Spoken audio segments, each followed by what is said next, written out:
नाज़रीन, आज का व्लॉग कोई खबर नहीं है बल्कि ये एक अंदर की कहानी है, एक ऐसा इंकशाफ है जो पूरी जंग की कहानी बदल देगा। आज एंड तक इस वीडियो को लाजमी देखिएगा ताकि अमेरिका की फौज की पेंटागन के झूठे दावों का चिट्ठा कट्ठा आपके सामने आ जाए, क्योंकि जो आप सुनने जा रहे हैं वो शायद मेन स्ट्रीम मीडिया आपको कभी भी नहीं बताएगा। एक अमेरिकी फौजी, एक हाजिर सर्विस अमेरिकी फौजी अपनी जान खतरे में डालकर मीडिया के सामने आ गया। उसका चेहरा छुपा दिया गया, उसकी आवाज भी बदल दी गई, क्योंकि अगर उसकी शिनाख्त सामने आ जाती है ना तो शायद वो अगले दिन जिंदा ना होता। मगर उसने फिर भी बात की। क्यों? क्योंकि उसके मुताबिक अब खामोश रहना मौत से भी बड़ा जुर्म है। उसने आकर वो सब कुछ बता दिया जो अमेरिका छुपा रहा है। ईरान के हमलों की असल हकीकत, अमेरिकी दफाई निज़ाम की नाकामी और मैदान जंग में मरने वाले अपने ही साथियों की कहानी। उसने कहा कि हम मर रहे हैं, हम तबाह हो रहे हैं और दुनिया को सच नहीं बताया जा रहा। अब सवाल ये कि क्या ये एक शख्स की आवाज़ है या पूरी फौज के अंदर उठने वाली बगावत है?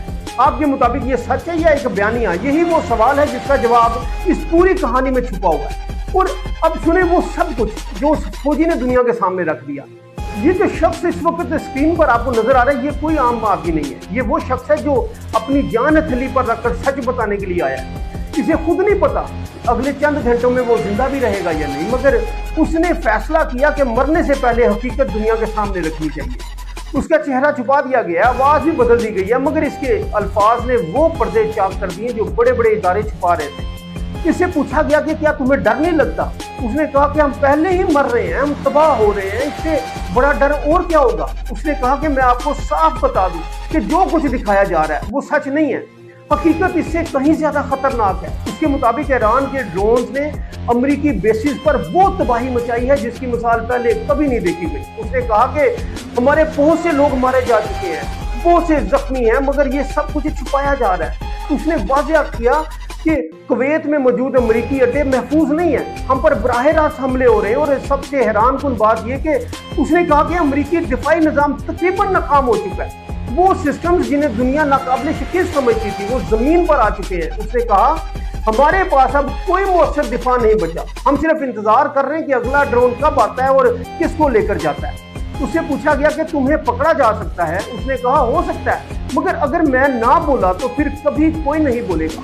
उसने बताया कि फौज के अंदर से बेचैनी बढ़ रही है, लोग सवालात उठा रहे हैं कि हम किस जंग में लड़ रहे हैं, ये जंग हमारी है भी कि नहीं। उसने कहा कि हमें मरने के लिए भेजा गया है हीरो कहकर, मगर हकीकत यह है कि हम सिर्फ निशाना बन रहे हैं, हम हीरो नहीं हैं। उसने एक और अहम बात कही कि जब ईरान दावे करता है कि उसने इतने लोग मारे तो वो हकीकत के करीब होता है, क्योंकि अंदर की सूरत-ए-हाल इससे भी ज्यादा खराब है। उसने कहा कि हजारों ड्रोन्स और मिसाइल्स के सामने हम कुछ नहीं कर पा रहे। उसने ये भी बताया कि फौज के अंदर अब इख्तलाफात खुलकर सामने आ रहे हैं, कुछ यूनिट्स जानबूझकर मालूमात लीक कर रहे हैं ताकि दुनिया को असल हकीकत पता चल सके। उसने सवाल उठाया कि अगर सब कुछ कंट्रोल में है तो फिर एक ड्रोन 50,000 फुट की बुलंदी से कैसे गायब हो जाता है और इसका कोई सुराग ही नहीं मिलता? ये सिर्फ एक वाकया नहीं है, ये एक पैगाम है कि सूरत हाल कंट्रोल से बाहर जा रही है। उसने मजीद कहा कि जब ऐसे वाकयात होते हैं तो फौज के अंदर एतमाद टूट जाता है, नेवी, एयरफोर्स सब पर असर पड़ता है और यही कुछ हो रहा है। उसने कहा कि हमें अपने खानदानों से भी सही मालूमात शेयर करने नहीं दी जाती। वो लोग घरों में बैठे परेशान हैं कि उनके प्यारे जिंदा भी हैं या मर चुके हैं। उसने बताया कि ये सिर्फ फिजिकल जंग नहीं है, ये नफसियाती जंग बन चुकी है जहां हर लम्हा मौत सामने खड़ी नजर आ रही है और यही दबाव, यही प्रेशर अब फौजियों को बोलने पर मजबूर कर रहा है। उसने कहा जैसे जैसे वक्त गुजर रहा है अंदर की बातें बाहर आ रही हैं और ये सिलसिला रुकेगा नहीं। उसने वाज़ेह किया कि ये जंग जीती नहीं जा सकती, क्योंकि जमीनी हकीकत वो नहीं जो मीडिया पर दिखाई जा रही है। उसने ये भी कहा कि जब फौज के अपने लोग कहने लगे कि हम हार रहे हैं तो फिर ये सिर्फ एक बयान नहीं रहता, ये एक वार्निंग बन जाता है। उसने आखिर में कहा कि हो सकता है मैं जिंदा ना रहूं, मगर ये सच है और एक दिन सबके सामने आ जाएगा। अब सवाल ये है कि क्या ये सिर्फ एक शख्स की कहानी है या एक पूरी फौज के अंदर उठने वाली आवाज? और अगर ये सच है तो फिर आने वाले दिनों में जो कुछ सामने आएगा वो शायद इससे भी ज्यादा बड़ा और खतरनाक हो, क्योंकि जब हकीकत बाहर आना शुरू हो जाए तो उसे कोई नहीं रोक सकता। व्यूअर्स, अपना अपने दोस्तों का, फैमिली का बहुत ख्याल रखिएगा और इस व्लॉग के बारे में कमेंट्स में अपनी राय लाजमी दीजिएगा। अल्लाह हाफ़िज़।